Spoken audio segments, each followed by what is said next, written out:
Assalamualaikum. Hari ni Mak nak tunjuk cara Mak buat bubur jagung yang paling senang lah ya. Ni ya. Mak dah siap siang dah ni. Siap nak dah rebus. Nak nunggu dia masak kan baru nak taruh barang lain lah. Ya. Dia punya jagung dah kembang ni. Mak masuk lah pisang. Mak campur pisang ya. Pisang dah siap basuh dah ni. Pisang angkor.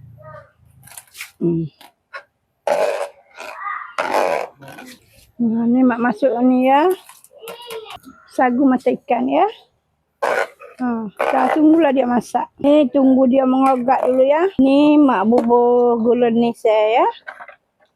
Mak tak pakai gula putih sangat. Gula putih pakai sikit je, tak banyak. Bubur gula nisel tu. Bubur garam sikit ya. Naikkan lemak tu. Cuma tak ada daun pandan je lah ni. Daun pandan sedap wangi kan.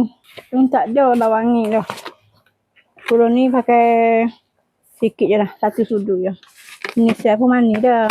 Ya. Ni Mak santan ya. Tunggu sampai dia melegak. Baru kita api. Ni dah siap dah ni. Bubur jagung ya. Dah siap dah. Kita api ya. Dah siap dah. Ni dah siap dah. Mak punya bubur jagung ya. Mantap.